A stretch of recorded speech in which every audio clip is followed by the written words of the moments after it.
ओम शांति 15 अगस्त 2024 बापदादा मधुबन मुरली 15/8/2024 मीठे बच्चे बाप आया है तुम्हें सच्ची स्वतंत्रता देने, यमकंठ की सजा से मुक्त करने, रावण की परतंत्र से छुटाने। இனிமையான குழந்தைகளே, உங்களுக்கு உண்மையான சுதந்திரம் கொடுப்பதற்காக, யம தூதர்களின் தண்டனையிலிருந்து விடுவிப்பதற்காக, ராவணனின் அடிமைத்தனத்திலிருந்து விடுவிப்பதற்காக தந்தை வந்திருக்கிறார்। प्रश्न, बाप और तुम बच्चा की समझाने में मुख्य अंतर कौन सा है? उत्तर, बाप जब समझते हैं मैं मीठे बच्चे कहकर समझाते हैं, जिससे बाप की बात का तीर लगता है। தந்தை மற்றும் குழந்தைகளாகிய நீங்கள் புரிய வைப்பதில் முக்கிய வித்தியாசம் என்ன இருக்கிறது? பதில், தந்தை புரிய வைக்கிற பொழுது இனிமையான குழந்தைகளை என்று கூறி புரிய வைக்கிறார்। இதன் மூலம் தந்தையின் விஷயங்கள் அம்பு போல தைக்கிறது। तुम बच्चे आपस में भाइयों को समझाते हो मीठे बच्चे हैं, कही नहीं सकते हैं। बाप कहते हैं इसमें ही इनकी जो बात अंतर होती है वह बच्चों को है जो रियलाइजेशन कराते हैं। बच्चे, तुम लज्जा नहीं जाती है, तुम पतित बने हो, अब पावन बनो।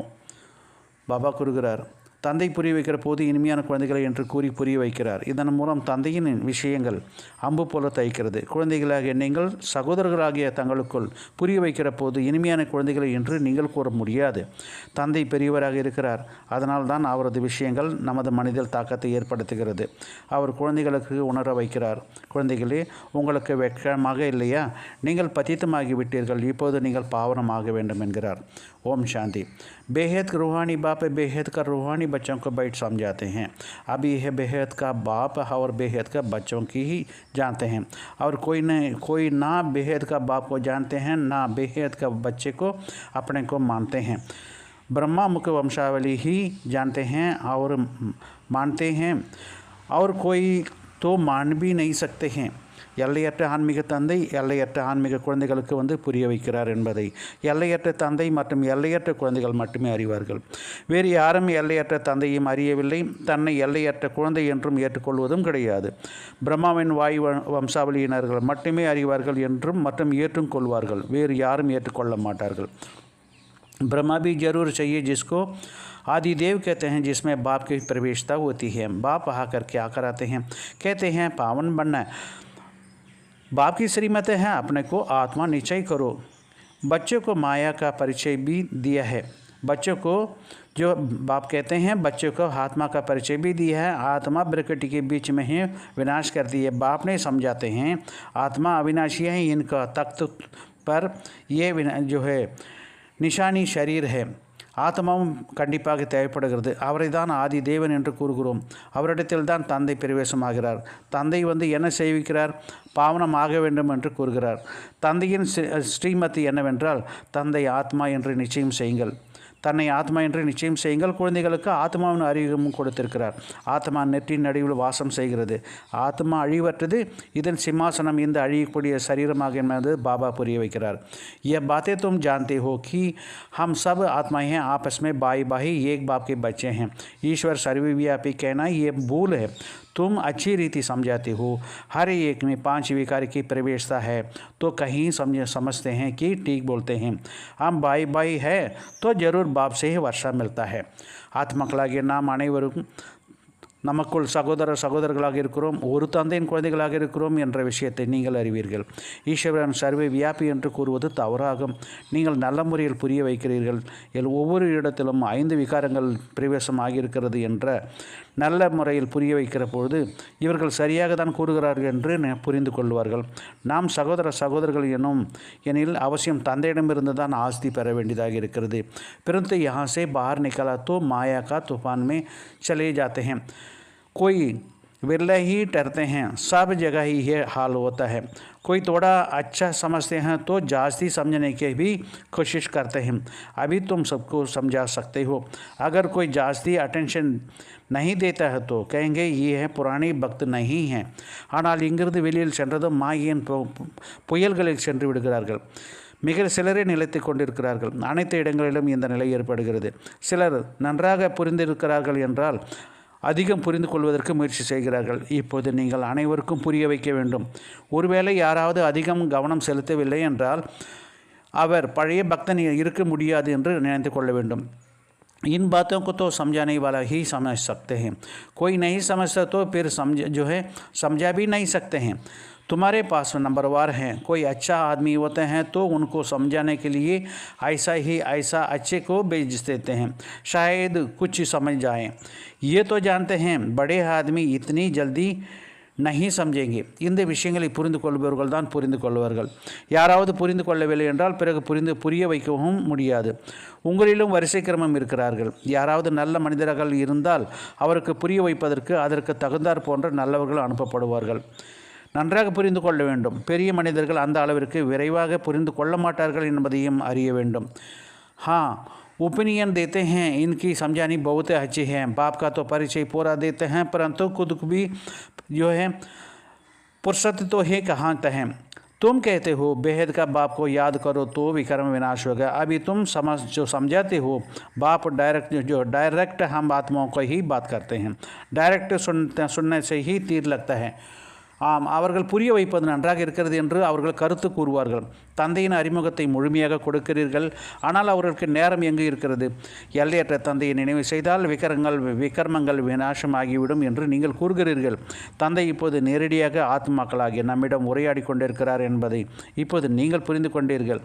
நேரடியாக கேட்பதன் மூலம் அம்பு மிகவும் நன்றாக பதிகிறது என்றதையும் நீங்கள் தெரிந்து கொண்டீர்கள். बाबा कुरगरार, यह परमपिता परमात्मा ब्रह्मा दोबारा डायरेक्ट समझाते हैं, ये बच्चों तुम बाप का कहना भी नहीं मानते हो. तुम सबको जो कोई को ऐसा नहीं कह सकेंगे, वहाँ तो बाप है ही नहीं. यहाँ बाप बैठे हैं, बाप तो करते हैं, बात करते हैं. बच्चे तुम बाप को भी नहीं मानेंगे. अज्ञान काल में भी बाप का ही जो है समझानी है और बाई को समझाने में फ़र्क रहता है. இங்கு பரமபிதா பரமாத்மா பிரம்மாவின் மூலம் நேரடியாக புரிய வைக்கிறார். குழந்தைகளே, நீங்கள் தந்தை கூறுவதை ஏற்றுக்கொள்ள மாட்டீர்களா? நீங்கள் அனைவரும் யாருக்கும் இவ்வாறு கூற முடியாதல்லவா? அங்கு தந்தை கிடையாது, இங்கு தந்தை அமர்ந்திருக்கிறார், தந்தை உரையாடி கொண்டிருக்கிறார். குழந்தைகளே, நீங்கள் தந்தை கூறுவதை கேட்க மாட்டீர்களா? அஞ்ஞான காலத்திலும் தந்தை புரிய வைப்பதற்கும் சகோதரன் புரிவதற்கும் வித்தியாசம் இருக்கிறது அல்லவா? बाई का इतना असर नहीं पड़ेगा जितना बाप का असर पड़ता है. बाप फिर भी बड़ा हुआ है तो डर रहेगा. तुमको भी बाप समझाते हैं, मुझे अपने को हाथमा जो है मुझे अपना बाप को याद करो. तुमको शर्म नहीं आती? तुम घड़ी मुझे भूल जाते हो. बाप डायरेक्ट कहते हैं तो वह असर नहीं पड़ता है, जल्दी पड़ता है. अरे बाप का जो है कहना भी नहीं मानते हो. बेहद का बाप कहते हैं, ये जन्म निर्विकारी बनो तो 21 जन्म निर्विकारी बन पवित्र दुनिया का मालिक बन जाएंगे. தந்தையின் பிரபாவம் தாக்கம் ஏற்படும் அளவிற்கு சகோதரன் கூறுவது ஏற்படாது. ஏனெனில் தந்தை பெரியவர். ஆக பயம் இருக்க வேண்டும். உங்களுக்குள்ளும் தந்தை புரி வைக்கிறார். உங்களது தந்தையாகிய என்னை நினைவு செய்யுங்கள். என்னை அடிக்கடி மறந்து போவதற்கு உங்களுக்கு வெட்கமாக இல்லையா? தந்தை நேரடியாக கூறுகிறார் என்றால் அதன் பிரபாவம் உடனே ஏற்பட்டு விடுகிறது. தந்தை கூறுவதை ஏற்றுக்கொள்ள மாட்டீர்களா? எல்லையற்ற தந்தை கூறுகிறார், இந்த பிரிவில் நிர்விகாரிகளாக ஆகிற போது 21 பிரிவுகளுக்கு நிர்விகாரிகளாகி தூய்மையான உலகத்திற்கு எஜமானர்களாக ஆகிவிடுவீர்கள். वह नहीं मानते हैं. बाप के कहने का तीर भी लगा जो है कड़ा लगता है. फ़र्क तो रहता है. ऐसा भी नहीं है कि सदैव नए से बाबा जो है मिलते रहेंगे. उल्टे सुलटे प्रश्न करते हैं. बुद्धि में ये नहीं बैठता, क्योंकि ये है बिल्कुल नई बात. गीता में कृष्ण का नाम डाल दिया है. वे तो है वो नहीं सकते हैं. இதை ஏற்றுக்கொள்ள மாட்டீர்களா? தந்தை கூறுவது அம்பு போல் அழகாக பதிக்கிறது. வித்தியாசம் இருக்கதான் செய்கிறது. சதா புதியவர்களிடம் தந்தை சந்தித்து கொண்டே இருப்பார் என்பது கிடையாது. தலைகீழான கேள்விகளை கேட்கிறார்கள். புத்தியில் அமர்வதும் கிடையாது. ஏனெனில் இது முற்றிலும் புதிய விஷயமாகும். கீதையில் கிருஷ்ணரை பெயரை போட்டு மாற்றிவிட்டார்கள். அவரோ இருக்க முடியாது. अभी ड्रामा अनुसार तुम्हारी बुद्धि में ही बैठा है. तुम बच्चे भागते हो, हम बाबा के पास आए हैं. डायरेक्ट जब मुरली सुने, वहाँ तो भाइयों द्वारा सुनाते हैं, अब बाबा से सुने. बाप का असर होता है. बच्चे कह के बात करते हैं. बच्चे तुम के लज्जा नहीं आते, बाप को याद नहीं करते हो. बाप के साथ तुम्हारा प्यार नहीं है जो कितना याद करते हो. இப்போது நாடகப்படி உங்களது புத்தியில் வந்திருக்கிறது. நாம் பாபாவிடம் செல்ல வேண்டும், நேரடியாக முரளி கேட்க வேண்டும் என்று குழந்தைகளாக நீங்கள் ஓடி வருகிறீர்கள். அங்கு சகோதரர்களின் மூலம் கேட்டீர்கள். இப்போது பாபாவிடம் கேட்க வேண்டும். தந்தை கூறுவது பாதிப்பை ஏற்படுத்துகிறது. குழந்தைகளே என பேசுகிறார். குழந்தைகளே, உங்களுக்கு வெட்கமாக இல்லையா? தந்தை நினைவு செய்வதே கிடையாது. தந்தையிடம் உங்களுக்கு அன்பு இல்லையா? எவ்வளவு நினைவு செய்வீர்கள்? बाबा 1 घंटा कहते हैं, बाबा 1 घंटा हर निरंतर याद करेंगे तो तुम्हारे पाप कटेंगे। जन्मांतर का पापों को बोझ सर पर है। बाप समझाते हैं, बाप सम्मुख समझाते हैं, तुमने बाप की कितनी गिलानी की है, तुम्हारे ऊपर तो ऐसा जो है केस चलना चाहिए। अखबार में कोई के लिए गिलानी लिखते हैं तो उस पर केस चलाते हैं। अब बाप जो स्मृति ले जाते हैं, तुम क्या क्या करते थे? நிரந்தரமாக நினைவு செய்தால் உங்களது பாவங்கள் அழிந்துவிடும். பல பிறவிகளின் பாவங்கள் உங்கள் தலை மீது இருக்கிறது. நீங்கள் தந்தையை எவ்வளவு நிந்தனை செய்தீர்கள் என்று தந்தை எதிரில் வந்து புரிய வைக்கிறார். உங்கள் மீது வழக்கு போட வேண்டும். செய்தித்தாள்கள் யாரை பற்றியும் நிந்தித்து எழுதினால் அவர்கள் மீது வழக்கு தொடுகிறார்கள் அல்லவா? நீங்கள் என்னை எந்த அளவுக்கு நீங்கள் இழிவு செய்தீர்கள்? தந்தை இப்போது நினைவுபடுத்துகிறார். பாப் समझाते हैं, ड्रामा अनुसार रावण के संग में ये हुआ है, अब भक्ति मार्ग में पूरा हुआ है, फास्ट हो गया है, बीच में कोई जो है रोकने वाला तो होता ही नहीं। दिन प्रतिदिन उतरते उतरते तमोप्रधान बुद्धि जो है दृष्टि हो गया है। जिसकी पूजा करते हैं उनका टिक्कर बित्तर में कह देते हैं। इसको कहा जाता है भेद का बेसमझी। பாபா கூறுகிறார், இப்போது செய்தி நாடகப்படி ராவணன் தொடர்பினால் தான் இவ்வளவு ஆனது என்று தந்தை புரிவிக்கிறார். இப்போது பக்தி மார்க்கத்தில் அனைத்தும் முடிவடைகிறது, கடந்து போய்விட்டது. இடையில் யாரும் தடுத்து நிறுத்துபவர்களும் கிடையாது. நாளுக்கு நாள் கீழே இறங்கி தமோ பிரதான புத்தி அதிகரித்து முட்டாளாகி விட்டார்கள். யாருக்கு பூஜை செய்கிறார்களோ அவரை கல்லிலும் முள்ளிலும் இருப்பதாக கூறிவிட்டார்கள். இதுதான் எல்லையில்லாத புத்தியற்ற நிலை என்று கூறப்படுகிறது. எல்லையற்ற குழந்தைகளிடம் எல்லையில்லாத புத்தியற்ற நிலை இருக்கிறது. एक तरफ शिव बाबा की पूजा करते हैं, दूसरी तरफ उस बाप का ही सर्वव्यापी कह देते हैं। अभी तुमको स्मृति आई है, इतनी बेसमझ की तो बाप की गिलानी कर दी है। अब तुम बच्चे को समझा है तो आप पुरुषार्थ कर रहे हो और बेगर टू फ्रेंड्स बनने के लिए। कृष्ण का सतयुग का फ्रेंड्स है, उसके लिए तो फिर कहते हैं 16,108 रानियाँ थी, बच्चे थे। अभी तुमको तो लज्जा आएगी। ஒரு புறம் சிவபாபாவை பூஜை செய்கிறார்கள், மறுபுறம் அந்த தந்தையை சர்வ வியாபி என்று கூறிவிட்டார்கள். இப்போது உங்களுக்கு நினைவு வந்துவிட்டது. தந்தையை நிந்தனை செய்யும் அளவிற்கு புத்தியற்றவர்களாக இருந்துவிட்டோம். இப்பொழுது பிச்சைக்கார நிலையிலிருந்து இளவரசர் ஆவதற்காக முயற்சி செய்து கொண்டிருக்கிறோம் என்பதை இப்போது குழந்தைகளாகிய நீங்கள் புரிந்து உள்ளீர்கள். ஸ்ரீ கிருஷ்ணர் சத்தியுகத்தின் இளவரசர் ஆவார். அவருக்கும் 16,108 ராணிகள் இருந்தார்கள் என்று குழந்தைகள் இருந்தனர் என்று கூறிவிட்டார்கள். இப்போது உங்களுக்கு வெட்கம் வருகிறதல்லவா? கோய் पाप करते हैं तो भगवान का आगे कान पकड़कर करते हैं, हे भगवान बड़ी भूल वही है, रहम करो, क्षमा करो। तुमने कितनी बड़ी भूल की है? बाप समझाते हैं, ड्रामा में ऐसा ही है, जब ऐसा बने हैं तब तो मैं आऊँ। अब बाप कहते हैं तुमको सब सर जो है धर्म वालों को कल्याण करना है। யாராவது பாவம் செய்கிறார்கள் எனால் பகவான் முன்னால் சென்று காதை பிடித்து கொண்டு தோப்பு கரணம் போட்டு, ஹே பகவானே, மிகப்பெரிய தவறு ஏற்பட்டு விட்டது, கருணை காட்டுங்கள், பகவானே மன்னியுங்கள் என்று கூறுகிறார்கள். நீங்கள் எவ்வளோ பெரிய தவறு செய்திருக்கிறீர்கள்? தந்தை புரிய வைக்கிறார். நாடகத்தில் இவ்வாறு இருக்கிறது. எப்போது இவ்வாறு ஆகிறதோ அப்போது தான் தந்தை வர வேண்டியதாக இருக்கிறது. இப்போது தந்தை கூறுகிறார், நீங்கள் அனைத்து தர்மத்தினருக்கும் நன்மை செய்ய வேண்டும் என்கிறார். तो बाप जो सबकी सदगति करते हैं उनके लिए सब धर्म वाले हैं कह देते हैं सर्वव्यापी। ये कहने से सीखो भगवान वाच, मैं सर्वव्यापी नहीं हूँ, तुम्हारे कारण औरों को भी ऐसा हाल हो गया है। पुकारते हैं ये पतित पावन, परंतु समझते तो है ही नहीं। हम जब पहले घर से आए तो पतित थे क्या? देहाभिमान बनने का कारण ही पवित्र हम पतित बने हैं. பாபா கூறுகிறார், எந்த தந்தை அனைவருக்கும் சத்கதி கொடுக்கிறாரோ அவரை அனைத்து தர்மத்தினர்களும் சர்வ வியாபி என்று கூறிவிட்டார்கள். இதை எங்கிருந்து கற்றுக்கொண்டார்கள்? பகவானின் மகா வாக்கியம், நான் சர்வ வியாபி அல்ல என்று பாபா கூறுகிறார். உங்களுடைய காரணத்தினால், அதாவது நீங்கள் தேவி தேவதைகள் முதல்ல வந்த சத்தியுக திருத்தவாசிகள் உங்களுடைய காரணத்தினால்தான் மற்றவர்கள் நிலையும் இவ்வாறு ஆகிவிட்டது. பதித்த பாவனை என்று அழைக்கிறார்கள், ஆனால் புரிந்து கொள்வது கிடையாது. நான் முதலில் வீட்டிலிருந்து வந்தபோது பதித்தனாக இருந்தோமா என்ன? தேகாபிமானத்தின் காரணத்தினால்தான் பதித்தமாக ஆகியிருக்கிறோம். कोई भी धर्म वाला है उनको उनसे पूछना है परमपिता परमात्मा तुमका परिचय है, ये कौन है, वहाँ कहाँ जो है निवास करते हैं, तो कहेंगे ऊपर में, यह कहेंगे सर्वव्यापी। बाप कहते हैं तुम्हारा खातिर सारी दुनिया चटकाते हैं तो आ गए, நிமித் தும் பனே ஹோ சப்கோ சம்ஜானா படுத்தா ஹே. எந்த தர்மத்தை சார்ந்தவர்கள் வந்தாலும் அவர்களிடத்தில் பரம்பிதா பரமாத்மாவின் அறிமுகம் உங்களிடத்திலும் இருக்கிறதா, அவர் யார் என்று கேளுங்கள், எங்கே வசிக்கிறார் என்று கேளுங்கள். அப்படி கேட்டால் மேலிருந்து வந்திருக்கிறார் என்று கூறுவார்கள், அல்லது சர்வை வியாபி என்று கூறிவிடுவார்கள். உங்களது கவனிப்பு முழு உலகத்தையும் சரிவிலிருந்து சரிவிப்பு வழிவகுத்து விடுகிறது என்று தந்தை கூறுகிறார். உங்களுடைய கவனிப்பு முழு உலகத்தையும் சரிவிற்கு வழிவகுத்தது, அதாவது கீழே கொண்டு செல்வதற்கு நீங்கள் தான் காரணம் என்று பாபா கூறுகிறார். நீங்கள் அதற்காக நீங்கள் நிமித்தமாக இருந்தீர்கள். அனைவருக்கும் புரிய வைக்க வேண்டும். बल ड्रामानुसार होता है, परंतु वह है पतित तो बन गए हैं, सभी पाप आत्माएँ बन गए, अब पुण्य आत्मा बनने के लिए पुरुषार्थ हैं. तो सब धर्म वाले को मुक्ति धाम कर ले जाना है, वहाँ पवित्र है.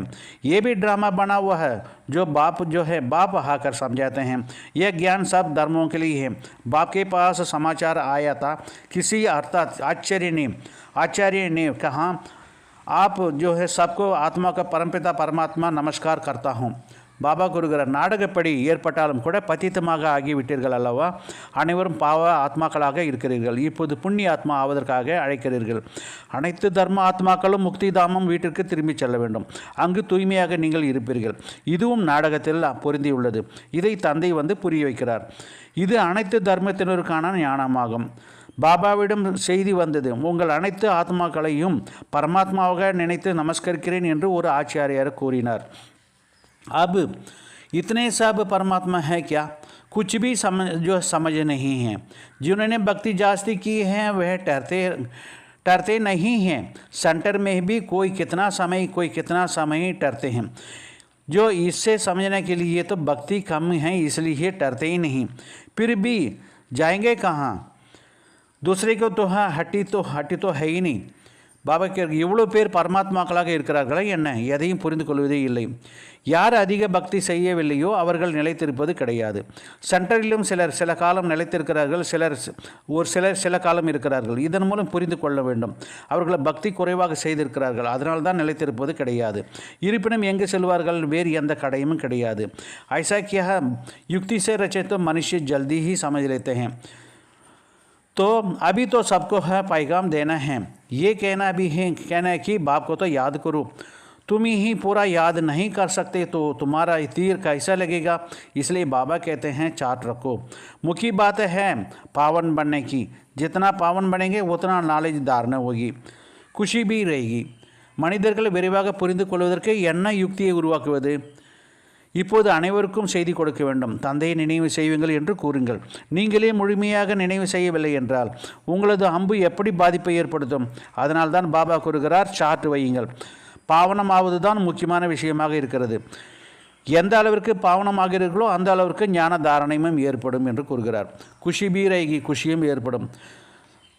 बच्चे को बहुत खुशी होना चाहिए. हम सबका उद्धार करते हैं, बाप ही आकर सदगति करते हैं. बाप को ही तो जो गुम है और खुशी भी गुम हो जाती.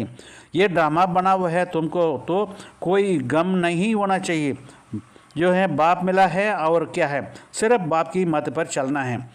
இப்பொழுது குழந்தைகளுக்கு அதிக குஷி ஏற்பட வேண்டும். நாம் அனைவரையும் முன்னேற்றுகிறோம் என்று தந்தை தான் சத்கதி அளிக்கிறார். தந்தைக்கு துக்கம் மற்றும் குஷிக்கான விஷயம் கிடையாது. இது நாடகத்தில் உருவாக்கப்பட்டிருக்கிறது. உங்களுக்கு எந்த துக்கமும் இருக்க முடியாது. தந்தை கிடைத்து விட்டார், வேறு என்ன வேண்டும்? தந்தையின் வழிபடி நடந்தால் போதும். ये समझाने भी आपके मिलती है जो सतयुग में नहीं मिलेगी. वहाँ तो ज्ञान की बात ही नहीं रहती. यहाँ तुमको बेहद का बाप मिला है तो तुमको स्वर्ग का जास्ती खुशी होना चाहिए. बाप कहते हैं विलायत में भी जाकर तुमको यह समझाना है. सभी धर्म वालों पर तुमको तरस पड़ना चाहिए. सभी कहते हैं मैं भगवान रहम करो, जो பிளிஸ் கரோ துக் से லிபரேட் கரோ. இப்பொழுது இந்த அறிவுரையிலும் இப்போது தான் கிடைக்கிறது, சத்தியுகத்தில் கிடைக்காது. அங்கே ஞானத்தின் விஷயமே இருக்காது. இங்கு உங்களுக்கு எல்லையற்ற தந்தை கிடைத்திருக்கிறார் எனில் உங்களுக்கு சொர்க்கத்தை விட அதிக குஷி இருக்க வேண்டும். நீங்கள் அயல் நாட்டிற்கு சென்றும் புரிய வைக்க வேண்டும் என்று தந்தை கூறுகிறார். அனைத்து தர்மத்தினர் மீதும் உங்களுக்கு கருணை ஏற்படுகிறது. ஹே பகவான், கருணை காட்டுங்கள், ஆசீர்வாதம் செய்யுங்கள், துக்கத்திலிருந்து விடுவீங்கள் என்று அனைவரும் கூறுகிறார்கள். ஆனால் புரிந்து கொள்வது கிடையாது. बाप अनेक प्रकार की युक्तियाँ बताते हैं जो सबको ये बतलाते हैं तो तुम रावण की जेल में पड़े हो. कहते हैं स्वतंत्रता मिले हैं, परंतु वास्तव में स्वतंत्रता किसको कहा जाता है ये कोई नहीं जानते हैं. रावण की जेल से तो सब जो हैं फंसे हुए हैं. अभी सच्ची स्वतंत्रता देने के लिए बाप आए हैं. फिर भी रावण की जेल में परतंत्र होकर पाप करते ही रहते हैं. நீங்கள் யுக்திகள், தந்தை பல வகையான யுக்திகளை கூறுகிறார். நீங்கள் ராவணின் சிறையில் இருக்கிறீர்கள் என்பதை நீங்கள் அனைவரும் கூற வேண்டும். சுதந்திரம் வேண்டும் என்று கூறுகிறார்கள், ஆனால் உண்மையில் எது சுதந்திரம் என்று கூறப்படுகிறது என்பது யாருக்கும் அறியவில்லை. ராவணின் சிறையில் அனைவரும் மாட்டியிருக்கிறார்கள். இப்போது உண்மையான சுதந்திரம் கொடுப்பதற்காக தந்தை வந்திருக்கிறார். இருப்பினும் ராவணின் சிறையில் அடிமையாகி பாவங்கள் செய்து கொண்டே இருக்கிறார்கள். सच्ची स्वतंत्रता कौन सी होती है जो है ये मनुष्यों को बतलाना है. तुम अखबार में भी डाल सकेंगे. ये रावण के राज्य में स्वतंत्रता थोड़ी है. बहुत चार्ट में लिखना चाहिए. जास्ती तीखे तीखे ठीक ठीक कोई समझ ना सके. बोलो तुम्हारा स्वतंत्रता ये है. तुम हो रावण की जेल में पड़े हो. உண்மையான சுதந்திரம் எது என்பதை மனிதர்களுக்கு கூற வேண்டும். இங்கு ராவணனின் ராஜ்யத்தில் சுதந்திரம் கிடையாது என்று நீங்கள் பத்திரிகையிலும் கூட போட வேண்டும். மிகவும் அளவாக எழுத வேண்டும். அதிகம் எழுதினால் யாரும் புரிந்து கொள்ள மாட்டார்கள். உங்களுக்கு சுதந்திரம் இருக்கிறதா என்ன என்று கேளுங்கள். நீங்கள் ராவணனின் சிறையில் மாட்டிக்கொண்டு இருக்கிறீர்கள். तुम्हारा विलायत में आवाज़ होगा तो फिर यह जट समझ जाएंगे. एक दो पर जो है घेराव कर सकते हैं. तो ये स्वतंत्रता हुई है क्या है. स्वतंत्रता को तुमको बाप दे रहे हैं. रावण की जेल से स्वतंत्र कर देते हैं. तुम जानते हो वहाँ हम बड़े स्वतंत्रता बड़े जो धनवान होते थे. உங்களது பிரபாவம் அயல்நாட்டினருக்கு ஏற்படும் போது பிறகு இங்கிருப்பவர்களும் புரிந்து கொள்கிறார்கள். ஒருவரை ஒருவர் ஆக்கிரமித்து கொண்டிருக்கிறார்கள். ஆக இது சுதந்திரமா என்ன? சுதந்திரத்தை உங்களுக்கு தந்தை கொடுத்து கொண்டிருக்கிறார். ராவணின் சிறையிலிருந்து சுதந்திரம் அளித்து கொண்டிருக்கிறார். நாம் அங்கு சத்தியுகத்தில் மிகவும் சுதந்திரமாகவும் மிக செல்வந்தராகவும் இருந்தோம் என்பதை நீங்கள் அறிவீர்கள். किसकी नज़र भी नहीं पड़ती थी. पीछे जब कमज़ोर बने हैं तब जो है नज़र पड़ी तुम्हारे घर पर. जो है मोहम्मद गजनी ने आकर मंदिर को लूटते तो तुम्हारी स्वतंत्रता पूरी हो गई है. रावण के राज्य में परतंत्र बन जाते हैं. अभी तुम पुरुषोत्तम संगम पर हो. अभी सच्ची स्वतंत्रता को अभी पा रहे हो. எப்போது பலவீனமாக ஆகிறீர்களோ அப்போது அனைவரின் திருஷ்டியும் உங்கள் செல்வத்தின் மீது விழுகிறது. முகமது கஜனி வந்து கோயில்களில் உள்ள அதாவது தங்கங்களையும் வைரம் வடிவங்களை கொள்ளையடித்து சென்றார். எனில் உங்களது சுதந்திரம் அப்போதே போய்விட்டது. ராவணின் ராஜ்யத்தில் அடிமையாகி விட்டீர்கள். இப்போது நீங்கள் புருஷோத்தம சங்கமயுகத்தில் இருக்கிறீர்கள். இப்போது உண்மையான சுதந்திரம் அடைந்து கொண்டீர்கள். वे तो स्वतंत्रता को समझते नहीं हैं. तो ये बात है युक्ति जो युक्ति से समझा नहीं है. जिन्होंने कल्प पहले स्वतंत्रता पाई है वही मानेंगे. तुम समझाते हो कि ये कितना आर्ग्यू करते हैं जैसा बुद्धू टाइम वेस्ट करते हैं तो दिल नहीं होता है तो बात करें. बाप आकर स्वतंत्रता देते हैं. இப்போது உண்மையான சுதந்திரம் அடைந்து கொண்டிருக்கிறீர்கள். அவர்கள் சுதந்திரத்தை பற்றி புரிந்து கொள்வது கிடையாது. ஆக இந்த விஷயத்தையும் யுக்தியாக புரிய வைக்க வேண்டும். யார் கல்பத்திற்கு முன்பு சுதந்திரம் அடைந்தார்களோ அவர்கள் தான் ஏற்றுக்கொள்வார்கள். நீங்கள் புரிய வைக்கிறீர்கள் என்றால் முட்டாள்களை போன்று எவ்வளவு வாக்குவாதம் செய்கிறார்கள், நேரத்தை வீணடிக்கிறார்கள் என்றால் பேசுவதற்கு மனம் விரும்புவது கிடையாது. தந்தை வந்து சுதந்திரம் கொடுக்கிறார். ராவனுக்கு परतंत्रता से दुख बहुत है. जो अपार दुख है बाप के राज्य में है. हम कितने स्वतंत्रता से जीते हैं. स्वतंत्रता को कहा जाता है जब हम पवित्र जो है देवता बनते हैं तब रावण राज्य में छूट जाते हैं. सच्ची स्वतंत्रता बाप के ही आकर देते हैं. अभी तो जो பராய ராஜ்யமே सब दुखी है ராவணின் அடிமைத்தனத்தில் அதிக துக்கம் இருக்கிறது, அளவிட முடியாத துக்கம் இருக்கிறது. தந்தையின் ராஜ்யத்தில் நாம் எவ்வளவு சுதந்திரமாக இருக்கிறோம். சுதந்திரம் என்றால் நாம் எப்போது தூய்மையாக தேவதைகளாக ஆகிறோமோ அப்போது ராவண ராஜ்யத்திலிருந்து விடுபட்டு இருக்கிறோம். உண்மையான சுதந்திரம் என்பது தந்தை வந்து தான் கொடுக்கிறார். இப்போது மாற்றான ராஜ்யத்தில் அனைவரும் துக்கமானவர்களாக இருக்கிறார்கள். जो स्वतंत्रता कितने जो है मिलने का भी पुरुषोत्तम संगम है। वे तो कहते हैं फॉरेन गवर्नमेंट गई तो हम जो है स्वतंत्र बने हैं। अब तुम जानते हो जब ताकत जो है जब तक पावन नहीं बनेंगे तब तक तो स्वतंत्र नहीं बन कहेंगे। फिर घंटों में जब यमघंटों के सजाएँ खानी पड़ेगी, पदवी भ्रष्ट हो जाएगी। बाप आते हैं घर ले जाने के लिए। स्वतंत्र अடைந்த போது யுகம் இந்த புருஷோத்தம் சங்கம யுகமாக இருக்கிறது. ஆங்கிலேயர்கள் சென்று விட்டால் நாம் சுதந்திரம் அடைந்து விட்டோம் என்று அவர்கள் கூறுகிறார்கள். ஆங்கிலேயர்கள் சென்று விட்டால் நாம் சுதந்திரம் அடைந்து விட்டோம் என்று அவர்கள் கூறுகிறார்கள். எதுவரை பாவனமாகவில்லையோ அதுவரை சுதந்திரமானவர்கள் என்று கூற முடியாது என்பது தந்தை கூறுகிறார். பிறகு அதிகமான தண்டனைகள் அடைய வேண்டியிருக்கும், பதவியும் குறைந்துவிடும். வீட்டுக்கு அழைத்து செல்லக்கூடிய தந்தை வந்திருக்கிறார். वहाँ सब जो है स्वतंत्र होते हैं। तुम सब धर्म वालों को है समझा सकते हो। तुम आत्मा हो, मुक्ति धाम से आए हो, पाठ बजाए हैं। सुख धाम से फिर दुख धाम में तमो प्रधान दुनिया में आ गए हो। बाप कहते हैं तुम मेरी संतान हो, रावण की तोड़े ही हो। मैं तुमको रावण राज्य है राज्य जो है तुमको राज्य भाग्य देने के लिए आया हूँ। அங்கு அனைவரும் சுதந்திரமாக இருப்பார்கள். நீங்கள் அனைத்து தர்மத்தினருக்கும் நீங்கள் நன்றாக புரிய வைக்க முடியும். நீங்கள் ஆத்மாக்கள் நடிப்பதற்காக முக்தி தாமத்திலிருந்து வந்திருக்கிறீர்கள். சுகதாமத்திலிருந்து பிறகு துக்கதாமத்திற்கும் தமோ பிரதான உலகத்திற்கு வந்துவிட்டீர்கள். நீங்கள் எனது குழந்தைகளை தவிர ராவனுடைய குழந்தைகள் அல்ல என்று தந்தை கூறுகிறார். நான் உங்களுக்கு ராஜ்ய பாக்கியத்தை கொடுத்து விட்டு செல்வதற்காக வந்திருக்கிறேன் என்று கூறுகிறார். तुम अपना राज्य में कितने स्वतंत्र थे, अब फिर वहाँ जाने के लिए पावन बनते हैं। तुम कितने धनवान बनते हो, वहाँ तो पैसा की चिंता ही नहीं रहती। जो बल गरीब भी हो तो फिर भी पैसा की चिंता नहीं रहती, खुशी रहती है। चिंता यहाँ होती है, बाकी राजधानी का नंबरवार पद पाते हैं। நீங்கள் உங்களது ராஜ்யத்தில் எவ்வளவு சுதந்திரமாக இருந்தீர்கள், இப்போது நீங்கள் அங்கு செல்வதற்காக பாவனமாக வேண்டும். நீங்கள் எவ்வளவு செல்வந்தராக ஆகிறீர்கள், அங்கு செல்வத்திற்கான கவலையே இருக்காது. ஏழைகளாக இருந்தாலும் கூட செல்வத்திற்கான கவலை இருக்காது, குஷி இருக்கும். கவலை இங்குதான் ஏற்படுகிறது. மற்றபடி ராஜ்யத்தில் வரிசைக்கிரமமான பதவி இருக்கும். सूर्य वंशी राजाக்களை போன்று அனைவரும் ஆக முடியாது. जितनी मेहनत उतना ही पद मिलेगा। तुम सब धर्म वालों को जो है सर्विस करने वाले हो। विलायत वालों को भी समझाना है। तुम सब भाई हो, सब शांति धाम में रहते हो, अब रावण राज्य में हो। अब घर जाने के रास्ता आपको बताते हैं। अपने को आत्मा समझ मुझे याद करो। कहते भी है भगवान सबको लिबरेट करते हैं। எந்த அளவிற்கு முயற்சி செய்வீர்களோ அந்த அளவிற்கு பதவியும் அடைவீர்கள். நீங்கள் அனைத்து தர்மத்தினர்களையும் சேவை செய்யக்கூடியவர்கள். அயல் நாட்டினர்களுக்கும் புரிய வைக்க வேண்டும். நீங்கள் அனைவரும் சகோதரர்கள் அல்லவா? அனைவரும் சாத்திய தாமத்தில் இருந்தீர்கள், இப்போது ராவண ராஜ்யத்தில் இருக்கிறீர்கள். இப்போது வீட்டிற்கு செல்வதற்காக வழி கூறுகிறோம். தன்னை ஆத்மா என்று உணர்ந்து தந்தை என்னை மட்டும் நினைவு செய்யுங்கள் என்று बाबा கூறுகிறார். பகவான் அனைவரையும் விடுவிக்கிறதற்காக வந்திருக்கிறார். परंतु ये नहीं समझते हैं कि कैसा लिबरेट होता है। बच्चों को भी मूंझ पड़ते हैं, कहेंगे बाबा हमको लिबरेट कर अपने घर लेके चलो। जैसा तुम लोग जो फागी में जंगल में मूंझ गए हो, रास्ता का मालूम नहीं पड़ता है, फिर लिबरेटर मिला है, रास्ता बताते हैं। बेद का बाप को तो कहते हैं बाबा हमको लिबरेट करो।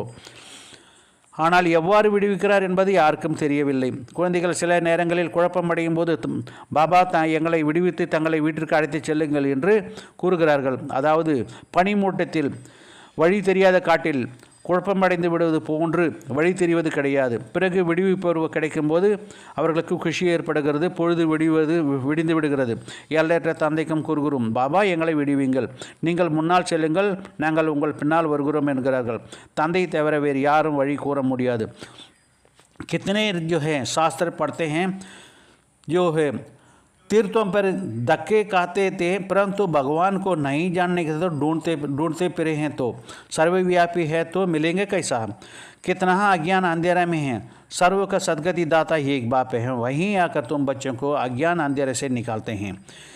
எவ்வளவு சாஸ்திரங்கள் படித்தோம், தீர்த்த யாத்திரைகள் ஏமாற்றம் அடைந்து வந்தோம், ஆனால் பகவானை அறியவில்லை எனும்போது பிறகு சர்வ வியாபியை எங்கும் சென்று தேடுவார். சர்வ வியாபி என்றால் பிறகு எப்படி சந்திப்பார்? எவ்வளவு அஞ்ஞான இருளில் இருந்தோம். அனைவருக்கும் சத்கதி கொடுக்கும் வள்ளல் ஒருவரே ஒரு தந்தையாக இருக்கிறார். அவர் வந்துதான் குழந்தைகளாகிய உங்களை அஞ்ஞான இருளிலிருந்து நீக்குவார். अच्छा, मीठी मीठी सिखलते बच्चों प्रति माता पिता बाप दादा का याद प्यारा और गुड மார்னிங். இனிமேலும் இனிமையான தேடி கண்டெடுக்கப்பட்ட செல்ல குழந்தைகளுக்கு தாயும் தந்தையுமான பாப்தாதாவின் அன்பு நினைவுகள் மற்றும் காலை வணக்கம். रूहानी बाप की रूहानी बच्चों को नमस्ते. हम रूहानी बच्चों की रूहानी बाप दादा दोनों को याद प्यार गुड மார்னிங். நம்முடைய இனிமையான குழந்தைகளிடமிருந்து இனிமையான தாய் தந்தைக்கு அன்பு நினைவுகள் மற்றும் காலை வணக்கம். தாரணைக்காக முக்கிய சாரணம். முதலாவது பாயிண்ட், ஏக் பாப் கி மிலா है इसलिए किसी बात का रुपये भी चिंता नहीं करना है. ஒரு தந்தை கிடைத்து விட்டார், அதனால் எந்த விஷயத்தை பற்றியும் கவலைப்படக்கூடாது. उनकी मत पर चलकर बेहद का समझदार बन खुशी खुशी में सबको उद्धार करने का निमित्त बनना है. அவரது வழி நடந்து எல்லையற்ற புத்திசாலியாகி குஷி குஷியாக அனைவருக்கும் முன்னேற்றுவதற்கு நிமித்தமாக வேண்டும். ரெண்டாவது பாயிண்ட், जो यमघंटों से सजाओं से बचने के लिए सभी स्वतंत्रता पाने के लिए पावन जरूर बनना. யமகண்டனிலிருந்து யம தூதுவரிலிருந்து தண்டையிலிருந்து விடுபடுவதற்கு உண்மையான சுதந்திரம் அடைவதற்கு அவசியம் பாவனமாக ஆக வேண்டும். நாலேஜ் சோர்ஸ் ஆஃப் இன்கம் है उसे धारण कर जो है धनवान बनना है. வருமானத்திற்கு ஆதாரம் ஞானமாகும். இந்த தாரணையை செய்து செல்வந்தர்களாக ஆக வேண்டும். वरदान, नॉलेज की लाइट माइट से रॉन्ग को राइट में परिवर्तन करने वाले ஞானி துன் ஆத்மா பவ. ஞானத்தின் ஒளி மற்றும் சக்தியினால் தவறை சரியாக மாற்றும் ஞானம் நிறைந்த ஆத்மா ஆகுக. कहाँ जाता है, இந்த வரதானத்தின் விசாரத்தை பாருங்கள். कहाँ जाता है नॉलेज इज लाइट माइट. जहाँ लाइट अर्थात रोशनी है कि ये रंग है, ये राइट है, ये अंधकार है, ये प्रकाश है, ये व्यर्थ है, ये समर्थ है. तो रंग समझने की जो रंग कर्मों की जो संकल्पों की वशीभूत हो नहीं सकते हैं. यानी तुम आत्मा अर्थात समझदार ज्ञान स्वरूप अभी ये नहीं कह सकते हैं कि ऐसा होना नहीं चाहिए था, लेकिन उनके पास रंग का जो है रंग का राइट का परिवर्तन करने का ही शक्ति होती है.